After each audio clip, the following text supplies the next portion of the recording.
And yesterday I'm watching the Laker game, and something happened that brought this to my mind. Before I set this up, though, I want to talk about what I saw. Okay? Usually when I get to the box score, you see Anthony Davis, 32, 36 points. You see LeBron James, 22, 25 points.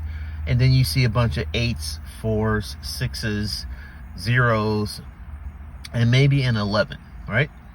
And yesterday, as the Lakers were playing the Denver Nuggets, I looked at their box score. They had multiple players in double figures, and I thought, this is not good. But then I scrolled down to the Lakers side, and I was actually surprised. Lakers had 4 guys in double figures, and this is probably middle of the third quarter. So the thing that got me, the thing that gave me encouragement but also scared me, and I want to know what you guys think about this as well. Am I making too much of this? Am I making not enough of it? Is it a reason for concern? I'm going to go with what scared me first.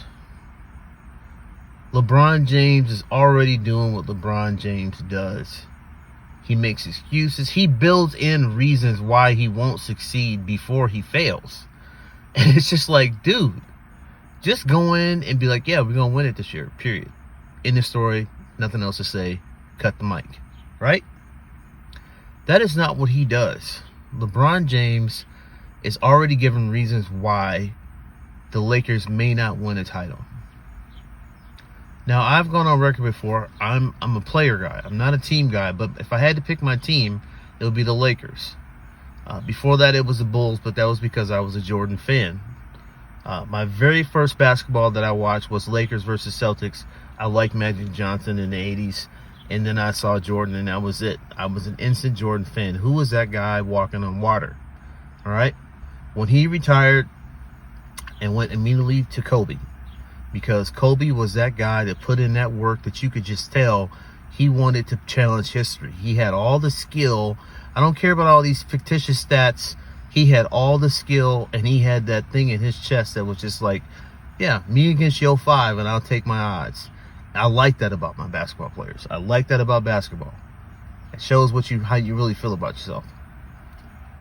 So as a Laker fan, I was torn when LeBron James came to town. I'm not a LeBron James fan. I think there's a lot of bravado. There's a lot of smoke and puffing and blowfish, puff up. LeBron James, as I call him, is the cyborg. Greatest body we've ever seen, probably him and Wilt Chamberlain in sports history, maybe David Robinson. Just freak athlete, freaking nature, 6'8", 6'9", 265, can guard anybody on the floor, especially with today's small ball centers. You know, he couldn't guard Patrick Ewing, he couldn't guard Shaq, but he could guard 1 through 5 today, 1 through 4 in Jordan's era, right? The thing that he does that I can't stand, it's like that lion that's got all the credentials in the world and doesn't know he's a killer or doesn't know how to act like a killer. And it's like he had to go learn that from D Wade. And that's fine, whatever, it is what it is. But everywhere he goes, he's got to have a co-star who's a top 10 player. And he's got to have a sub co-star who's a top 20, 25 player. And then he's got to have 3 or 4 name guys that your grandmother would recognize on the team. Your mom would recognize on the team. And you just didn't get that with Jordan and the Bulls. Jordan needed one guy. I don't want to hear all this shit about Jordan never won without Pippen, or Jordan this, he didn't get to the finals, so he wasn't a superstar. You know, these guys don't know basketball, are talking pure gibberish, because Jordan was out there. He was the best player in the league from the day he set foot in the league, and he had to learn how to win titles. That doesn't mean he had to learn how to be the best in the league. He had to learn how to win titles, and that meant, first, I got to go out here and dominate. Second, I got to go out here and get us to the playoffs. Third, I got to get us to the second round, third round. And fourth, I got to develop a co-star. Once he got that co-star, it didn't matter if Horace Grant scored 15, 18, or 8. He just needed one other player so he couldn't get double and triple teamed, and one knockdown shooter. And that was their formula. They didn't need a center, and they rotated guys in at power forward, small forward. It didn't matter. Pippen was the other guy out there that could do everything to a lesser degree. He was the Robin. He was the Batman to Superman, whatever you want to call it. Jordan needed one guy to go out there and say, hey, when you're getting double teamed, kick it. I can play point forward. I can set the next guy up, or I can put the ball in the hole on my own. I don't need you to always run the offense, or I don't need you to set me up. I can set myself up. When he got that, he never lost. Facts. So the thing that I saw yesterday, that made me wonder, why does LeBron James do this? It's just like, Bron, if you don't win the title, we're not going to not like you. You know, I've made my peace. You're a Laker now.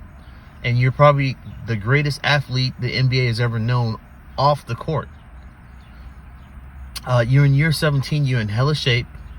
You know, some games I think you look old. Some games I think you're ramping up. So you're in hella shape. With the limited offensive skills that you have, you managed to score more than Mike and Kobe. To me, that's a testament to your size and your agility as an athlete. It's not necessarily a testament to your skill level. But the point is, that is not the argument today. The argument today is why LeBron James feels it's necessary to build in an excuse if he doesn't win, and place all this pressure now on a feeble, fragile, never been here before Kyle Kuzma, like he's James Worthy, you're Magic, and you got Kareem as AD. I got news for you. He's not James Worthy ready yet. He's not worthy of that role. If he gets you 25, great, but you're going to get more 8s than 25 out of him. So why do you place that kind of blame, that kind of pressure on him? Like, we need him to be our third best player and sometimes our second best player when one of us doesn't have it going. No, Bron, we need you to score 25 to 30 a night, and we need AD to score 30 to 35 a night. You two need to combine for 60 points. If Kuzma gives you 15, 18, that should be expected. If he gives you 25, that's a bonus. So when I saw that, I thought, well, here we go. He's looking around the NBA landscape. He knows that some teams are out there that are better than his. Portland should be able to beat him, but they make bad decisions. That they got a mental block on them. They got all the talent in the world, but they got a mental block going on. The Clippers have the better team, but we'll save that for another debate. Because on the flip side, the same thing that I saw is that Kyle Kuzma, A, hit a game winner, B, got you 25 points and didn't disappear in the game. He was there when you needed him. If I am the other teams, I take notice of that. I'm already scouting Kyle Kuzma, but now I am actively trying to figure out how we frustrate him, how we annoy him, how we get in his mind. Because if he scores 18 to 25 in a playoff series, 3 of the 7 games, LA is not going to lose. You know, when I'm looking around and I see Houston scoring a lot of points, and I see the complete team of like the Clippers and the Celtics and Toronto Raptors, and when I see just a problem with Milwaukee, Giannis is a major problem. And then I look at the Lakers, and it's just like, you guys are putting, y'all better hope AD roll up with his chest plate, his sword, his armor, the whole nine. He better be coming for the next 16 games when the playoffs start, 15-0, whatever, 16-0. He had better show up ready to score 50 a night to handle the pressure that you guys are putting on him. I watch you guys talk about the Clippers and how AD needs to dominate down below.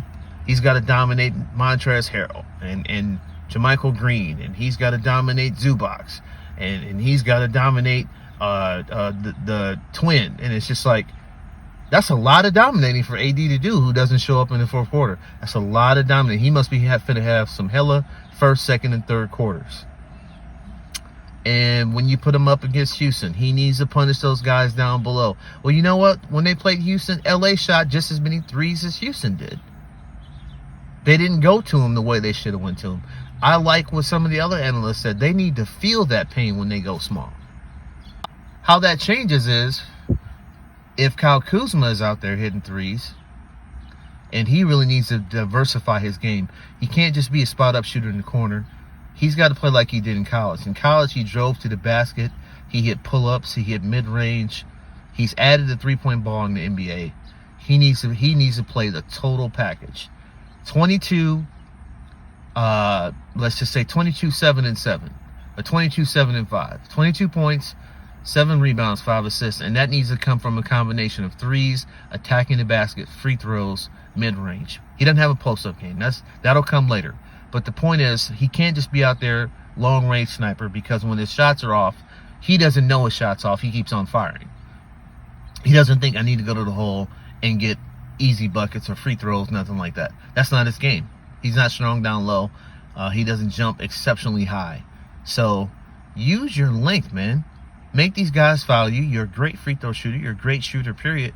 Make these guys foul you, attack the basket. But I just want to say, I wanted to point that out. I want to see what you guys think.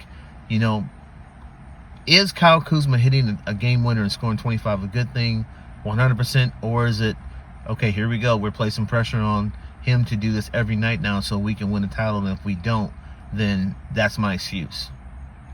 Because to me, I think we're going to run into that more than we are him scoring 25. He'll have some 25-point outbursts and maybe more, and he's definitely got the ability to do it, but he'll have more 8s and 11s and 13s because he'll just get cold.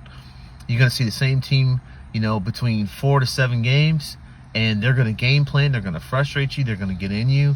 Everybody that they're going to play is long. Portland's got long players down low. So, hey, Denver's got long players down low. And then when we get to the Clippers have players that are just good defensive players. They play good team scheme defense. And I'm trying to think who else you might run into. You know, second round, you might run into Houston. Okay, Kyle Kuzma should dominate that series because those guys run and gun and they play small. You know, Robert Covington is smaller than him, so if he ends up guarding him or if he guards AD and PJ Tucker, okay, you should be able to win that matchup. But that second, third round, Bron's got to bring it. He can't rely on Kyle Kuzma to be, okay, well, we're not going to win if he doesn't score 25 points. No, Bron's got to bring it. They say nobody can guard LeBron on the Portland Trailblazer team, which I disagree with. But these are the 3 teams that he normally beats, which is Portland because they supposedly have no one that can guard him. Toronto before they won it because they had no one that could guard him. Utah because they have no one his physical size that can guard him. And Houston because they have no one that can guard him. Okay, well, he's got to play that way against those guys like nobody can guard me, and he's got to score 25 against the Clippers in order to win it. But that's just my take. That's just what I saw. It was great to see Kyle Kuzma hit that shot. It was great to see AD score. It was great to see 5 Lakers in double digits. You had Danny Green, the 3 that I just named, and I think I might be missing one, but the point is I know they had 5 players in double digits. That was good to see. They're going to need more of that when the playoffs start. But you guys let me know what you think.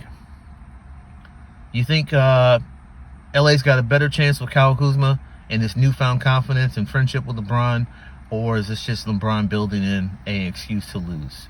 Hit me up in the comment section. As always, like, subscribe, and let's talk some more sports.